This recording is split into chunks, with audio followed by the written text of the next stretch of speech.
Hi viewers, welcome to our channel. இன்றைக்கி நம்ம சேனலில் ரயில்வே சீரிஸ் சம்மந்தமான ஒரு வீடியோ தான் நம்ம பார்க்க போகிறோம். நீங்கள் எக்ஸ்பிரஸ் ஆர் சூப்பர் ஃபாஸ்ட் ட்ரெயினில் நீங்கள் அன்ரிசர்வ்ட் கம்பார்ட்மெண்ட்டில் நீங்கள் போகிற மாதிரி இருந்தீங்கன்னா ஃப்ரண்ட் சைடில் ஏறுறது பெட்டரா இல்லை பேக் சைடில் ஏறுறது பெட்டரா அப்படிங்கிறது தான் இன்றைக்கி இந்த வீடியோவில் நம்ம பார்க்க போகிறோம். ஸோ இந்த வீடியோவை வந்து ஃபுல்லாக பாருங்கள், ஸ்கிப் பண்ணாமல் பாருங்கள். மறக்காமல் நம்ம சேனலை சப்ஸ்கிரைப் பண்ணி பெல் பட்டன் ப்ரெஸ் பண்ணிக்கோங்க. இந்த வீடியோ பிடிச்சிருந்ததுன்னா லைக் பண்ணுங்கள், ஷேர் பண்ணுங்கள், கமெண்ட் பண்ணுங்கள். வாங்க வீடியோக்குள்ளே போகலாம். விவர்ஸ், இப்போ நம்ம ஃபஸ்ட்டு ஃப்ரண்ட் சைடில் போகிறது பெட்டரா இல்லை பேக் சைடில் ஏறுறது பெட்டரா அப்படின்னு சொல்லி பார்க்குறதுக்கு முன்னாடி நீங்கள் வந்து எந்த வகையான பயணி அப்படிங்கிறத பார்க்கணும். இப்போ வந்து நீங்கள் சாதாரண ஒரு பயணி அப்படின்னா அது ஒரு கேட்டகரி. இதே நீங்கள் வந்து எஸ்எல்ஆர் கம்பார்ட்மெண்ட்டில் போகக்கூடிய ஒரு மாற்றுத்திறனாளி அப்படின்னா உங்களையும் கன்சிடர் பண்ணணும். ஸோ அந்த வகையில் பார்க்கும்போது நீங்கள் போகிற ட்ரெயினில் இந்த 2 பெட்டியுமே இருக்கா அப்படின்னு நீங்கள் தெரிஞ்சுக்கிறதுக்கு ஃபஸ்ட்டு நீங்கள் போகக்கூடிய ரயிலோட கோச் பொசிஷனை நீங்கள் முதல்ல பார்க்கணும்.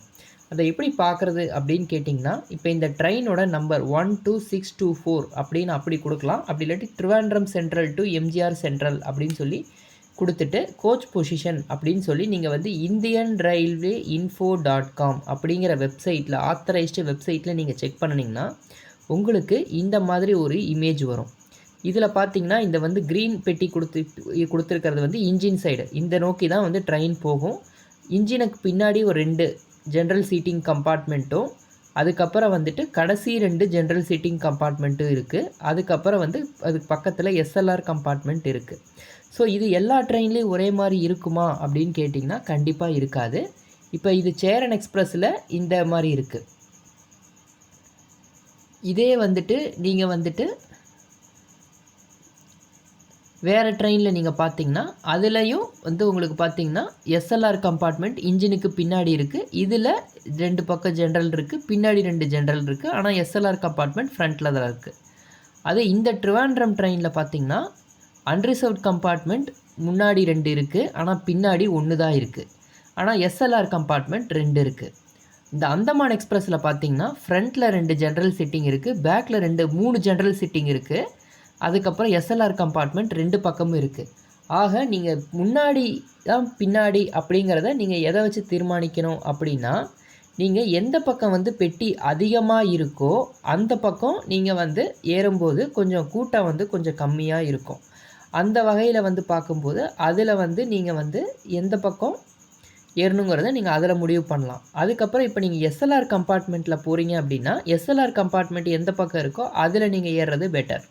இதே நீங்கள் வந்து லேடிஸ் கேட்டகரியாக இருந்தீங்கன்னா லேடிஸ் கம்பார்ட்மெண்ட் பொறுத்தளவுக்கு ஒரு ட்ரெயினில் வந்து ஒரே மாதிரி இருக்காது. ஒரு நாள் பார்த்திங்கன்னா ஒரு மாதிரி இருக்கும், இன்னொரு நாள் பார்த்திங்கன்னா ஒரு மாதிரி இருக்கும். சில ட்ரெயினில் ஸ்டாண்டர்டாக இருக்கும். அந்த வகையில் நீங்கள் வந்து ஜென்ரலில் ஏறுறதுக்கும் நீங்கள் தயாராக இருந்துக்கணும். இன்கேஸ் லேடிஸ் கம்பார்ட்மெண்ட் இருந்ததுன்னா அது உங்களோட லக்கு. சரி, இப்போ இதெல்லாம் ஓகே. இப்போ இந்த ட்ரெயினில் பாருங்களேன், இந்த ட்ரெயினில் வந்து பின்னாடி 3 ஜென்ரல் கம்பார்ட்மெண்ட் இருக்குது. முன்னாடி ஒரு எஸ்எல்ஆர் இருக்குது, பின்னாடி ஒரு எஸ்எல்ஆர் இருக்குது. இதில் வந்து நீங்கள் எந்த எஸ்எல்ஆரில் ஏறணுங்கிறத நான் சொல்கிறேன். அதே போல் இந்த 3 ஜென்ரல் சீட்டிங்கில் போகும்போது உங்களுக்கு இதில் கொஞ்சம் கூட்டம் கம்மியாக இருக்கும், இதில் கொஞ்சம் கூட்டம் வந்து அதிகமாக இருக்கும். இப்படி நீங்கள் கால்குலேட் பண்ணலாம்.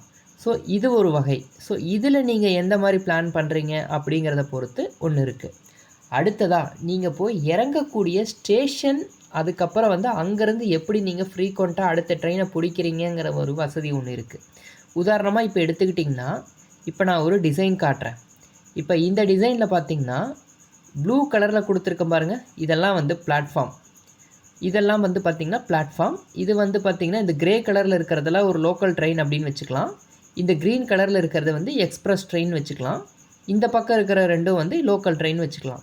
இந்த டிசைன் பார்த்திங்கன்னா நீங்கள் பெங்களூர்லேருந்து சென்னை வரும்போதும் சரி, அதே போல் கேரளாவிலேருந்து சென்னை வரும்போதும் சரி, நீங்கள் வந்து அரக்கோணம் ஜங்ஷன் பார்த்துருப்பீங்க. இது வந்து எக்ஸாக்டாக சொல்லணும்னா அரக்கோணம் ஜங்ஷனுடைய ஒரு டிசைன் தான்.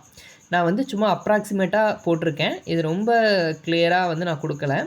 இப்போ இதில் எப்படி இருக்குன்னு பார்த்தீங்கன்னா, இப்போ நீங்கள் இந்த பக்கம் இருக்கிற பிளாட்ஃபார்ம் எல்லாமே வந்து பார்த்திங்கன்னா சில ட்ரெயின் வந்து இந்த சென்னை போகிற ட்ரெயின் எல்லாம் இந்த பக்கம் நிற்கும்.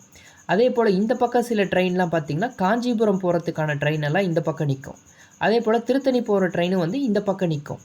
இப்போ நீங்கள் வந்து இறங்குறீங்க, அதாவது நீங்கள் அரக்கோணமில் இறங்குறீங்க. இறங்கிட்டு அங்கேருந்து நீங்கள் லோக்கல் ட்ரெயினை நீங்கள் பிடிக்கணும். சென்னை போகிறதுக்கு நீங்கள் இமீடியட்டாக அடுத்த லோக்கல் ட்ரெயினை நீங்கள் பிடிக்கணுன்னா உங்களுக்கு ட்ரெயின் எல்லாம் இந்த பக்கம் நிற்கும்.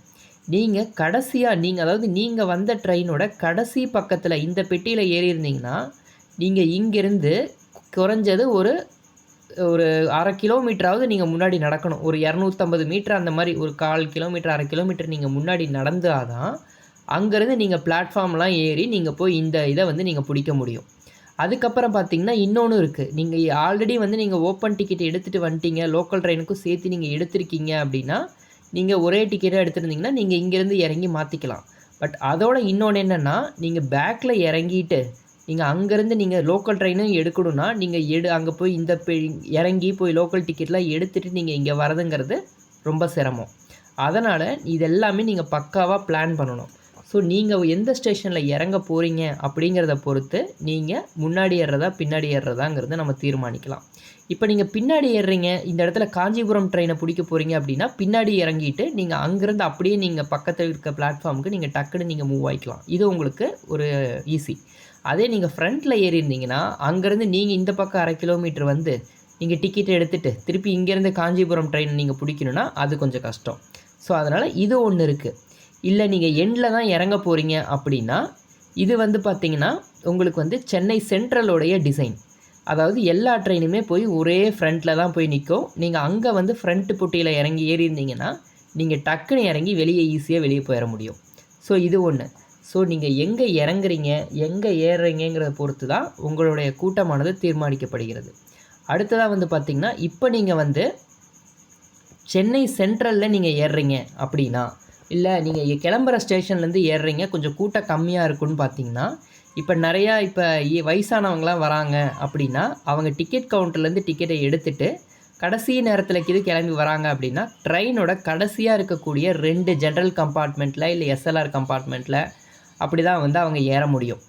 அவங்க வந்து அப்படி ஏறும்போது கூட்டம் ஃபுல்லாக மேக்ஸிமம் பார்த்திங்கன்னா ட்ரெயினோடைய பிளாட்ஃபார்ம் எந்த இடத்துல ஆரம்பிக்குதோ அந்த இடத்துல கிளம்புற இடத்துலேருந்து எங்கே ஆரம்பிக்குதோ அங்கே தான் வந்து கூட்டம் அதிகமாக இருக்கும். ஃப்ரண்ட்டில் ஒரு கிலோமீட்டரில் 1/2 கிலோமீட்டர் போய் ஏறணும் அப்படின்னா யாருப்பா போய் ஏறுறது அப்படின்னு சொல்லி நிறையா பேர் வந்து ஃப்ரண்ட்டில் வந்து ஏற மாட்டாங்க. ஸோ நீங்கள் கொஞ்சம் சூட்டிப்பாக இருக்கும்போது நீங்கள் கொஞ்சம் முன்னாடி போய் ஃப்ரண்ட்டில் போய் நீங்கள் கொஞ்சம் ஏறினீங்கன்னா உங்களுக்கு கொஞ்சம் கூட்டம் வந்து கம்மியாக இருக்கும். ஸோ இது வந்து நீங்கள் வந்து ஃப்ரண்ட்டில் ஏறுறதா பேக்கில் ஏறுறதாங்கிறத நீங்கள் முடிவு பண்ணிக்கலாம். ஸோ ஆக நான் சொல்ல போனது அதுதான். ஃபஸ்ட் நீங்கள் வந்து எந்த நீங்கள் போகிற ட்ரெயினில் ஜென்ரல் கம்பார்ட்மெண்ட் இருக்காங்கிறத பார்க்கணும். எஸ்எல்ஆர் கம்பார்ட்மெண்ட் எந்த பக்கம் இருக்குங்கிறத பார்க்கணும். ஸோ அதெல்லாம் பார்த்துட்டு எந்த ட்ரெயினில் வந்துட்டு ஜென்ரல் கம்பார்ட்மெண்ட் வந்து கொஞ்சம் கம்மியாக இருக்கோ இல்லை எந்த ட்ரெயினில் வந்து ஜென்ரல் கம்பார்ட்மெண்ட் அதிகமாக இருக்கோ அந்த ட்ரெயினுக்கு நீங்கள் பிளான் பண்ணி ஏறினீங்கன்னா கூட நீங்கள் வந்து கொஞ்சம் கூட்டம் கம்மியாக நீங்கள் வந்து ட்ராவல் பண்ணி வர முடியும். ஓகே வியூவர்ஸ், இப்போ உங்களுக்கு புரிஞ்சிருக்குன்னு நினைக்கிறேன். ஸோ நீங்கள் இறங்குற இடத்த பொறுத்தும் நீங்கள் வந்து எந்த ட்ரெயினில் ஏறுறீங்கிறத பொறுத்தும் நீங்கள் வந்து ஃப்ரண்ட்டில் ஏறுறதா பேக்கில் ஏறுறதாங்கிறத நீங்களே முடிவு பண்ணிக்கலாம். ஸோ இந்த வீடியோ பிடிச்சதுன்னா லைக் பண்ணுங்கள், ஷேர் பண்ணுங்கள், கமெண்ட் பண்ணுங்கள். நன்றி, வணக்கம்.